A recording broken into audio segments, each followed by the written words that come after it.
Waterways.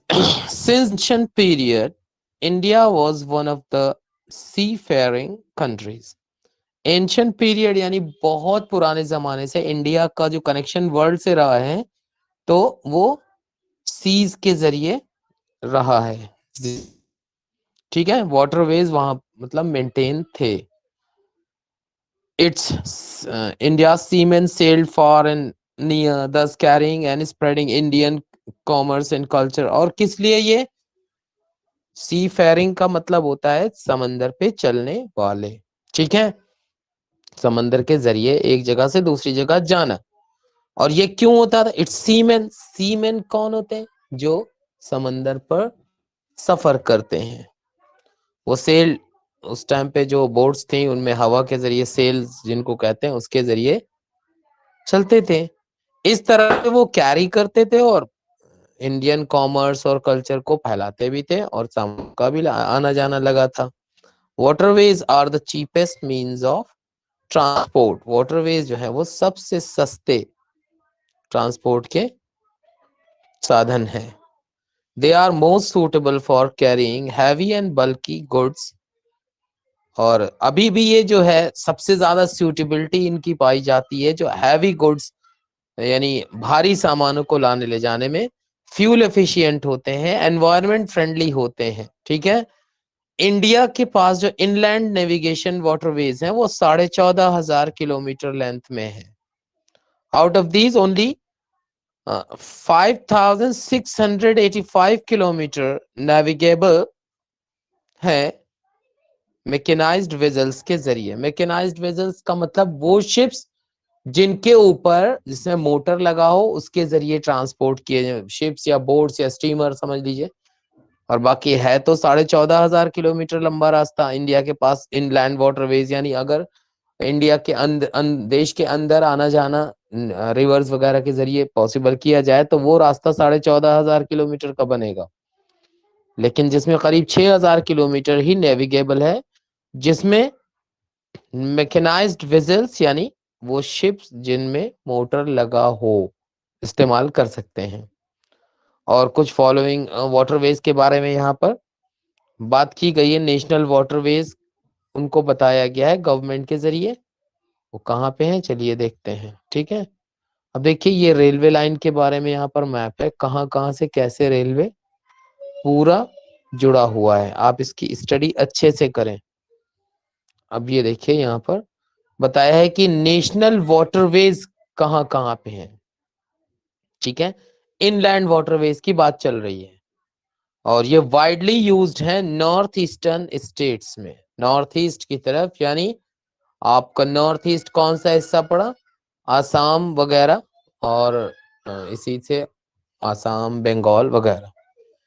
तो पहला national waterway कौन से हैं? पहला नंबर है the Ganga river between Allahabad and Haldia. Allahabad से हल्दिया के बीच में 1620 किलोमीटर का है। इसको क्या कहा गया? National waterway number 1। जैसे NH1 आप सुनते हैं, इसी तरह इसको NW नाम दिया। NH क्या है? National highway. और ये क्या है? NW। और ब्रह्मपुत्र रिवर पे जो बना है वाटरवे वो कहाँ से? सादिया और धुबरी। ये करीब 900 किलोमीटर अप्रोक्सीमेटली है, 891 किलोमीटर। और इसको NW2 कहा गया है। तीसरा है वेस्ट कोस्ट कैनल, केरला में। ये कहाँ से शुरू होता है? कोत्तापुरम, कोल्लम से ये कोट्टापुरमा से कोल्लम तक। और उद्योग मंडल और चंपक्करा कैनल्स, ये दो स्पेशल हैं, 205 किलोमीटर लंबे हैं। ये इनको कहा गया national waterway number 3। Specified stretches जो गोदावरी और कृष्णा रिवर्स के हैं, कहाँ से? काकीनाडा पुडुचेरी के बीच में स्ट्रेच ऑफ कैनल्स जो यानी कि वाटरवेज जो बनाए गए हैं वो करीब 1,078 किलोमीटर के हैं। इनको नेशनल वाटरवे 4 कहा जाता है। स्पेशलाइज स्ट्रेचेस जो है रिवर ब्रह्मांत, ब्रह्मानी, ब्रह्मनी along with मचाय रिवर, डेल्टा चैनल्स, महानदी और ब्रह्मानी रिवर्स के बीच में जो है ईस्ट कोस्ट कैनल कहलाता है। वो करीब 588 किलोमीटर लंबा है। तो ये मेन 5 वाटरवेज हैं। इनको आपको इनकी लेंथ, कहां से शुरू होते हैं कहां पे एंड होते हैं, ठीक है, इनके नाम क्या है, ये अच्छी तरह से तैयार करने चाहिए। एग्जाम में भी आपको जब आंसर लिखेंगे तो इसकी जरूरत है। तो मेन 5 नेशनल वाटरवेज मेंटेन किए गए हैं। इसके अलावा कुछ और भी इनलैंड वाटरवेज हैं जिसमें सब्सटेंशियल ट्रांसपोर्ट पॉसिबल है, यानी अच्छे खासा ट्रांसपोर्टेशन पॉसिबल है। जैसे कि मंडावी, जुआरी और कंबरयुआ, सुंदरबंस, बराक और बैकवाटर्स ऑफ केरला, इन सब जगहों पर वाटरवेज इस्तेमाल होते ही हैं। जैसे हम सड़कें यूज करते हैं वैसे ही वाटरवेज का भी इस्तेमाल होता है। ऑब्वियसली वाटरवेज के ऊपर आप मोटरसाइकिल तो नहीं चला सकते, आप उस पे स्टीमर चला सकते हैं, नाव के जरिए जा सकते हैं, शिप्स चला सकते हैं। शिप्स कौन से, वो समंदर वाले नहीं। Apart from these, India's trade with foreign countries is carried from the ports located along the coast. Coastal area के पास पोर्ट्स मौजूद हैं जहां से इंडिया का ट्रेड दूसरे कंट्रीज से, ट्रेड मतलब बिजनेस, सामान का आना जाना पॉसिबल होता है। और ये 95% जो कंट्री का ट्रेड है, कंट्री का जो ट्रेड वॉल्यूम है उसका 95%, यानी 68% इन टर्म्स ऑफ वैल्यू, यानी टोटल ट्रेड जो है उसका 68% अगर आप रुपीज में कन्वर्ट करें वो सी के जरिए पॉसिबल होता है। अब यहाँ जिक्र किया जाएगा मेजर सी पोर्ट्स का। तो इसमें लॉन्ग कोस्ट लाइन करीब करीब 7,500 किलोमीटर और एग्जैक्टली 7,516.6 किलोमीटर लंबी कोस्ट लाइन है इंडिया के पास। Is dotted with 12 major and 200 notified non majors यानी माइनर इंटरमीडिएट पोर्ट्स। इतनी लंबी कोस्ट लाइन पे करीब 12 बड़े और 200 छोटे पोर्ट्स मौजूद हैं, इनको पॉइंट किया गया है। These major ports handle 95% of India's foreign trade। जो इंडिया से दूसरे देशों से सामान खरीदना, जाना, भेजना ये सब मुमकिन हुआ है वो इन 12 बड़े और 200 छोटे पोर्ट से मुमकिन हुआ है। जैसे कांदला है कच्छ में, कच्छ में Kandla was the first port developed soon after independence to ease the volume of trade on the Mumbai port। अब कांदला पोर्ट डेवलप किया गया ताकि मुंबई पोर्ट पर थोड़ा वजन कम कर सके, मतलब बहुत ज्यादा यूज होता था मुंबई पोर्ट, ठीक है। उसके बाद in the wake of loss of Karachi port to Pakistan after the partition. और ये कांदला कोर्ट क्यों डेवलप किया, क्योंकि कराची भी पोर्ट सिटी था तो वो तो पाकिस्तान के पास चला गया, तो कांदला को जल्दी ही डेवलप किया गया। Kandla also known as the Deendayal port कहते हैं उसको, कांदला पोर्ट को दीनदयाल पोर्ट भी नाम है। ये टाइडल पोर्ट है, इट कैटर्स टू, मतलब ये टाइडल एरिया वो होता है जहां पर पानी बहुत ज्यादा आता जाता रहता है। It caters to the convenient handling of exports and imports of highly productive granary and industrial belt stretching across the states of Jammu and Kashmir।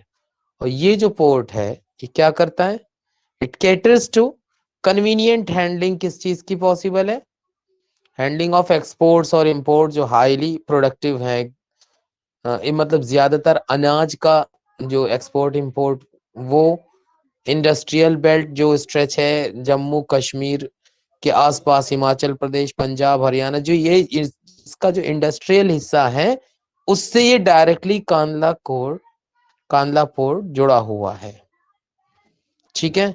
Mumbai ये तो बिगेस्ट पोर्ट है जिसमें spacious with a spacious natural and well sheltered harbor।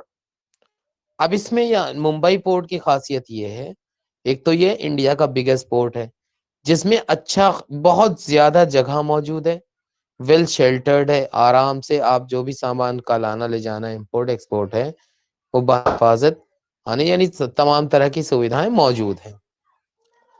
The Jawaharlal Nehru Port was planned with a view to decongest the Mumbai port and serve as a hub port for this region. इसी के साथ साथ Jawaharlal Nehru port भी plan किया गया ताकि जो congestion Mumbai port पर हो जाता था उसको थोड़ा दूर कर सके, साथ ही साथ हब पोर्ट भी उस रीजन, यानी कि कोई सामान अगर आपको मुंबई पोर्ट से भेजना तो जवाहरलाल नेहरू पोर्ट पर सामान पहुंचाया जाएगा, वहां से हैंडलिंग की जाती थी आगे की। इस सोच के साथ उसको डेवलप किया गया। मरमगांव पोर्ट यानी गोवा में is the premier iron ore exporting port of country. ये जो जगह है यहाँ पर आयरन ओर जो है मरमगांव से एक्सपोर्ट किया जाता है। This port accounts for about 50% इन मरमगांव यानी गोवा। मरमगांव नाम है इसका, मरमगांव, ठीक है। ये प्रीमियम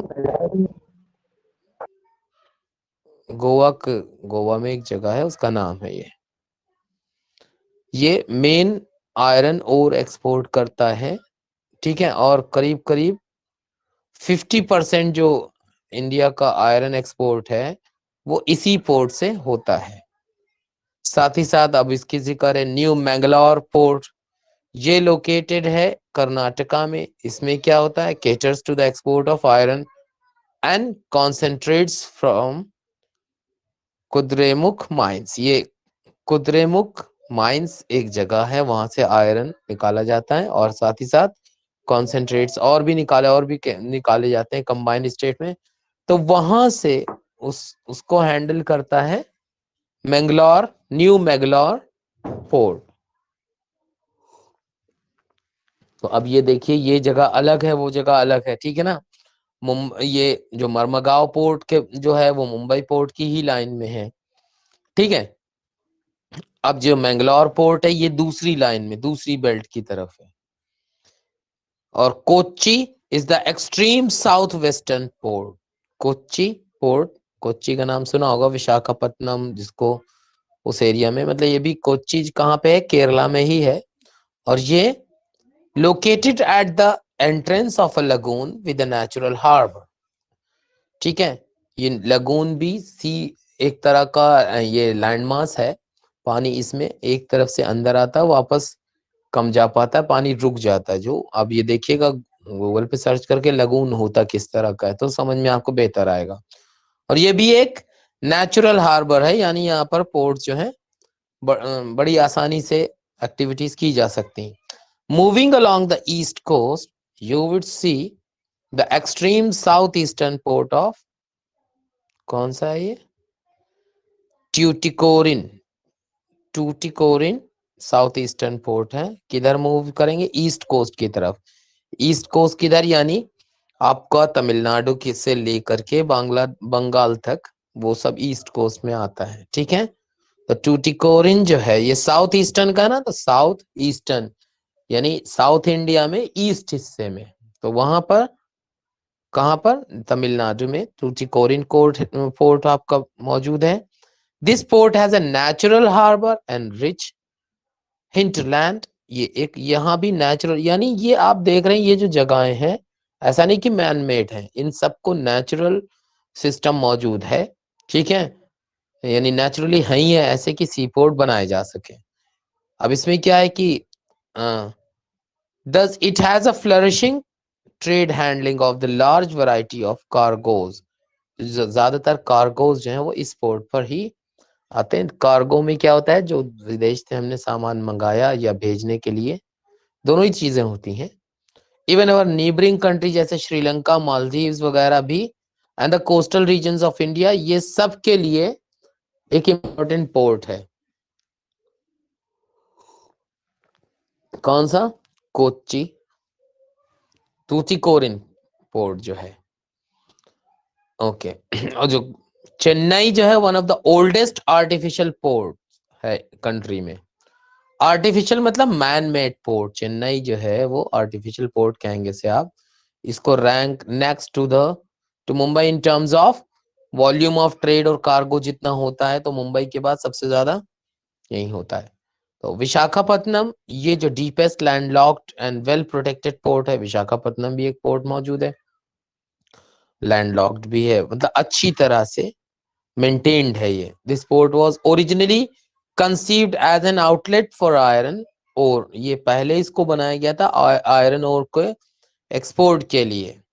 तो पाराद्वीप पोर्ट लोकेटेड है ओडिशा में, ठीक है, specialises in the export of iron और वहां से भी 3 जगहें हो गई आपके पास, जवाहरलाल नेहरू पोर्ट, मर्मगांव पोर्ट, विशाखापट्टनम और ये तीसरा पाराद्वीप, आयरन और यहाँ से एक्सपोर्ट होती है।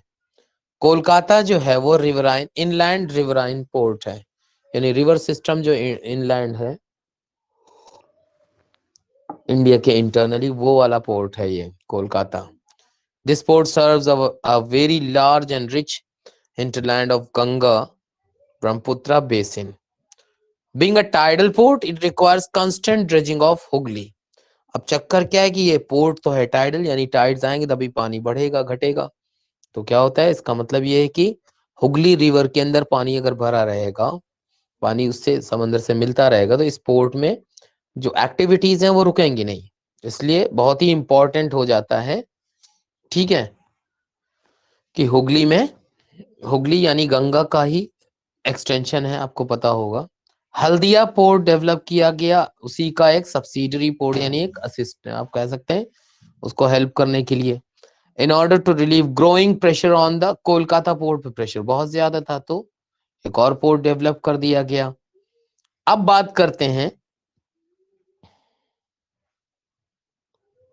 अब बात चलेगी एयरवेज की, कि इंडिया के पास जो हवाई रास्ते हैं उनके बारे में बात की जाएगी।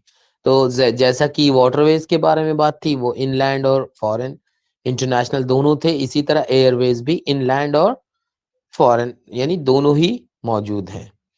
अब नॉर्थ ईस्टर्न स्टेट्स में एयर ट्रेवल को प्रिफर किया जाता है, हम इसको जानेंगे क्यों, ठीक है।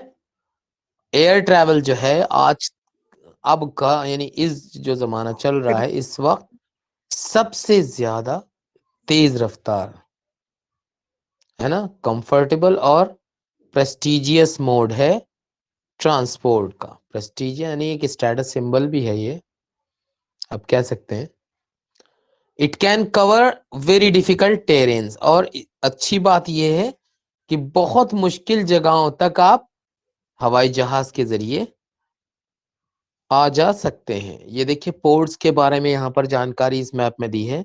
आपको इंडिया के मैप अलग अलग लेने पड़ेंगे प्रैक्टिस के लिए, वाटरवेज को भी करना है, रेलवेज को भी करना है, और ये आपका देखिए सी पोर्ट्स के बारे में यहाँ पर बात चल दिखाई गई है। और इसी के साथ साथ कुछ जगह ऐसी जहाँ पर सी पोर्ट भी है और एयरपोर्ट भी मौजूद है। ये चैप्टर कोशिश करते हैं कि आपको पूरा पूरा कंप्लीट पढ़ाया जा सके अभी।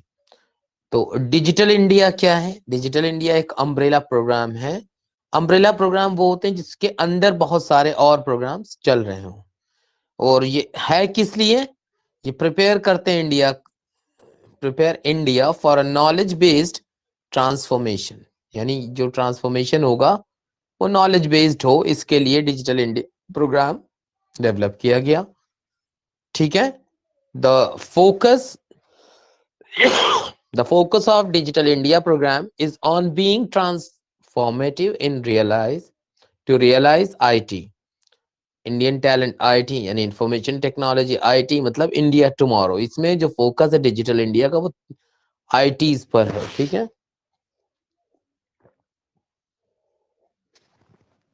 IT mainly stands for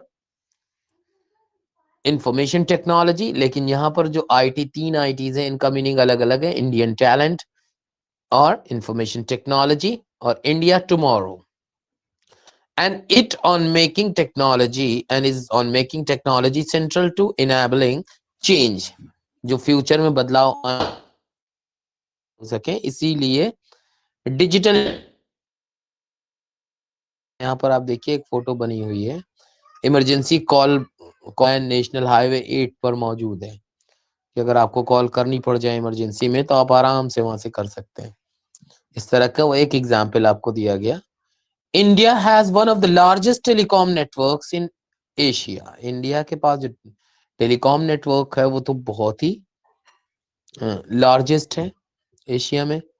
Excluding urban places, more than two-thirds of villages in India have already been covered with subscriber। एक मिनट रुकिए, एयरवेज पे ओ सॉरी थोड़ा सा वो पार्ट इधर रह गया, इसको कवर कर लेते हैं। एयरवेज के बारे में पहले हम पढ़ रहे थे, उसके बाद डिजिटल इंडिया की तरफ चलेंगे। और एयरवेज का सबसे बड़ी खूबी ये कि चाहे जितनी भी मुश्किल जगहें हों वहां पर जाया जा सकता है। हाई माउंटेन्स जा सकते हैं, ड्रेरी डिजर्ट्स में भी, डेंस फॉरेस्ट, और ऑल्सो लॉन्ग ओशनिक स्ट्रेचेस यानी ओशंस को भी क्रॉस कर सकते हैं इस विथ ग्रेट ईज, बड़ी आसानी के साथ। Think of the north eastern part of the country. और नॉर्थ ईस्टर्न पार्ट देखिए इंडिया का जो ऐसा है ना। Think of the north eastern part of the country marked with the presence of big reverse, dissected relief.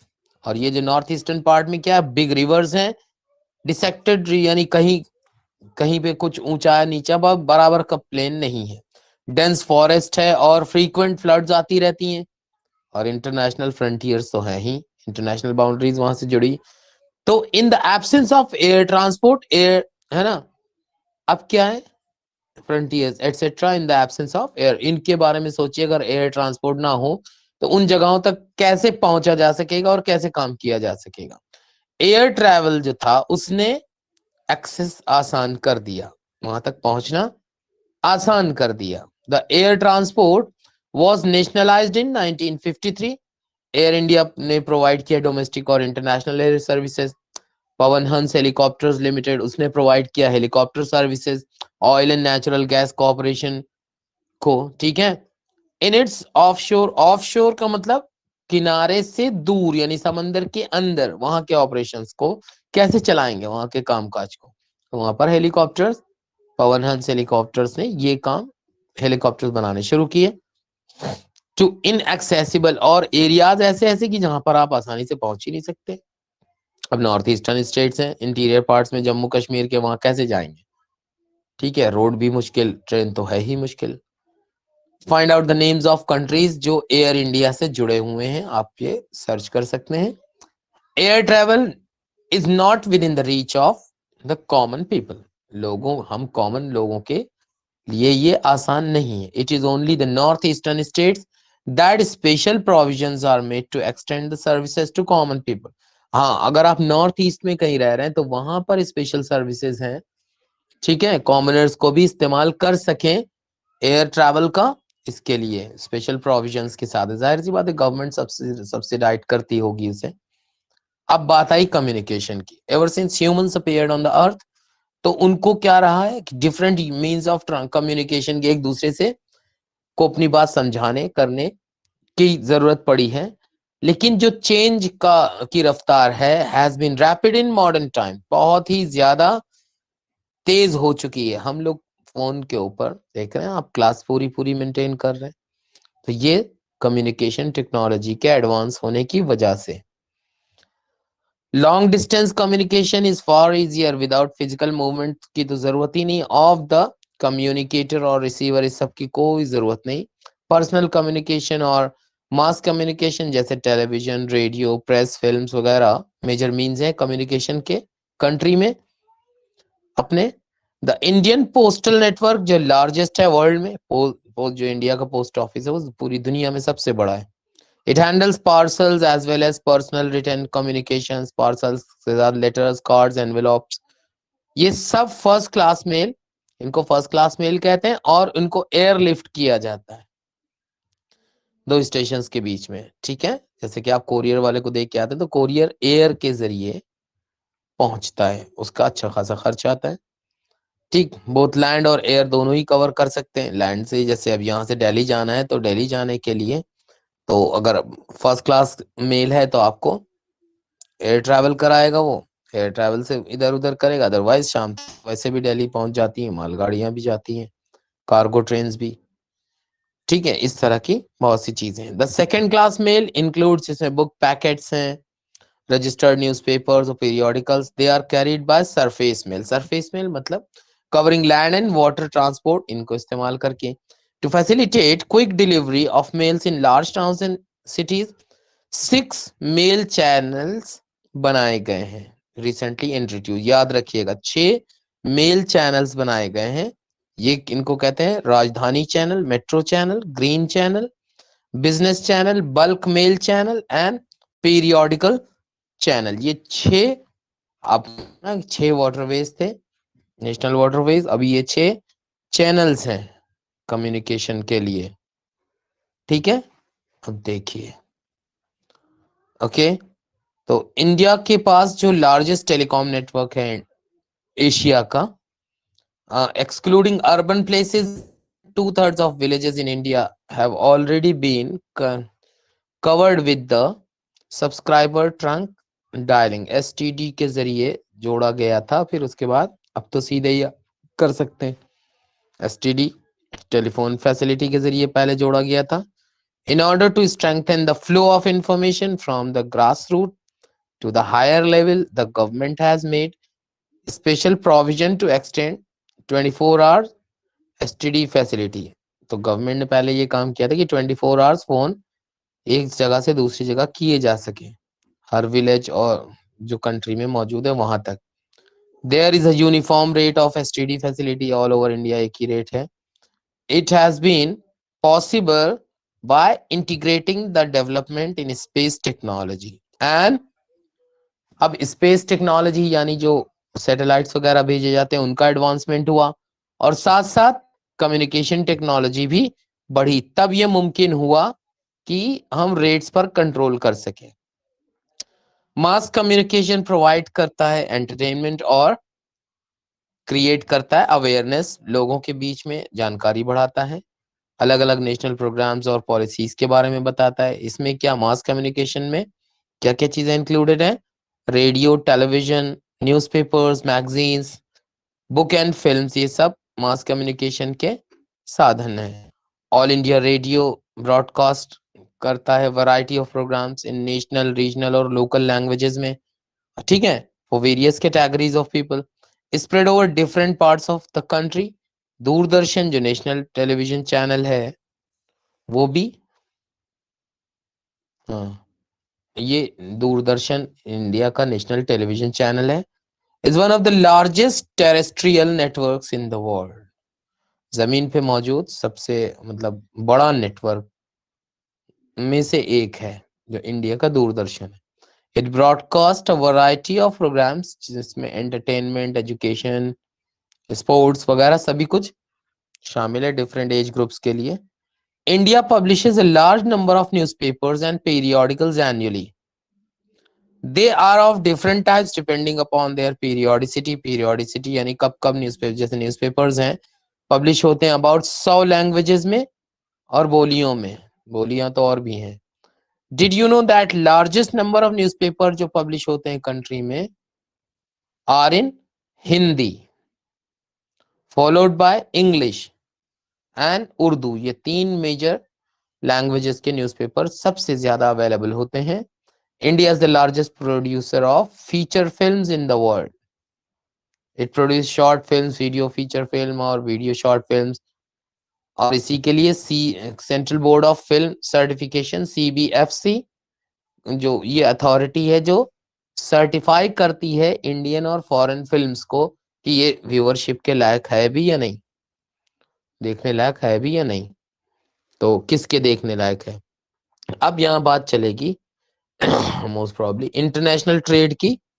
Exchange of goods among people, states and countries, इसको trade कहते हैं। The market is the place जहां पर इस तरह के exchanges होते हैं।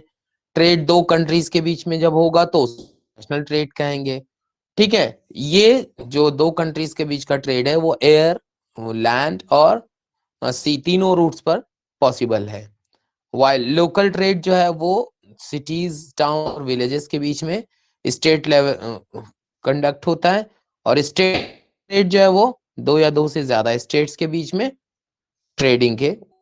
एडवांसमेंट जो इंटरनेशनल ट्रेड है, advancement of international trade of a country is an index to its economic prosperity. जितना ज्यादा एडवांस होगा ये, इंटरनेशनल ट्रेड सिस्टम, उतना ही ज्यादा आपकी प्रॉस्पेरिटी यानी आप मजबूत होंगे इकोनॉमिक वैल्यूज में।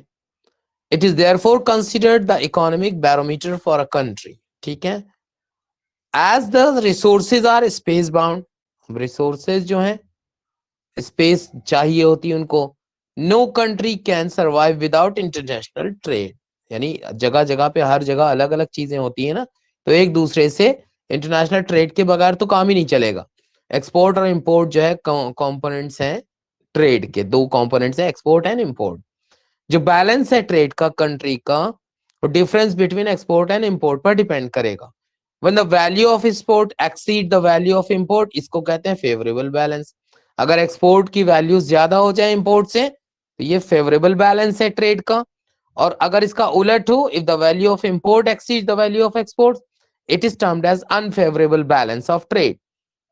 तो India has trade relations with all the major trading blocks और ऑल जोग्राफिक रीजन्स जो वर्ल्ड के सबसे अच्छे ताल्लुकात हैं। The commodities exported from India to other countries जिसमें gems और jewellery, chemicals and related products, agriculture और अलाइड प्रोडक्ट्स वगैरह है मौजूद। तो जो तो कमोडिटीज जो इंपोर्ट होती है इंडिया में, वो उसमें क्या क्या है, petroleum, crude and products, James और ज्वेलरी, ये हम लेते भी हैं दूसरी जगहों से। Chemicals and related products, base metals, electronic items, machinery, agriculture और इसी से जुड़े हुए तमाम प्रोडक्ट्स, ये सब हम इंपोर्ट भी करते हैं दूसरी जगहों से। Okay, machinery, agriculture, okay and allied. India has emerged as a software giant of the international level. India जो है सॉफ्टवेयर जायंट, यानी जो सॉफ्टवेयर इंडस्ट्री में हम लोग काफी आगे जा चुके हैं और काफी वैल्यूएबल है वो। अच्छा, अब थोड़ी सी बात इस पर चलेगी, किस पे, टूरिज्म एज अ ट्रेड। इस चैप्टर में और कितने टॉपिक्स हैं, एक नजर दौड़ा लूं, बस ये लास्ट टॉपिक है। ठीक है, इसको अच्छे से सीख लीजिए, डिस्कस कर लिया जाए। टूरिज्म जो है इंडिया में अच्छा खासा डेवलप हो चुका है पिछले 30 सालों में, लास्ट 3 डेकेड्स में। More than 15 million people directly engage होते हैं टूरिज्म इंडस्ट्री से। तो टूरिज्म ये प्रमोट करता है नेशनल इंटीग्रेशन भी। एक जगह एक दूसरी जगह जब हम जाते हैं तो एक इंटीग्रेशन की फीलिंग आती है, एकता की भावना पैदा होती है। Provides support to local handicrafts और cultural pursuits. It also helps in development of international understanding about our culture and heritage. तो फॉरेन टूरिस्ट विजिट करते हैं इंडिया को, क्यों, हेरिटेज टूरिज्म, इको टूरिज्म और एडवेंचर टूरिज्म, 3 तरह के टूरिज्म है। कल्चरल टूरिज्म, मेडिकल टूरिज्म, ये करीब करीब 6 हो गए आपके। बिजनेस टूरिज्म, तो इसके बारे में ज्यादा डिटेल तो अभी है नहीं मौजूद, ये नेक्स्ट क्लासेस के लिए छोड़ दिया गया। There is a vast potential for development of tourism in all parts of the country. Efforts इस बारे में किए जा रहे हैं अब। ठीक है, ओके। देखिए यहाँ पर बताया है, हॉलीडे हेवन के मामले में इंडिया रैंक 4th करता है, यानी हॉलीडे बिताने की अच्छी जगह है, 4थे रैंक पर है। और मेडिकल टूरिज्म क्षेत्र, वो भी, यानी लोग यहाँ पर आते हैं दवा इलाज के लिए भी। ठीक है, काफी बड़ी संख्या में।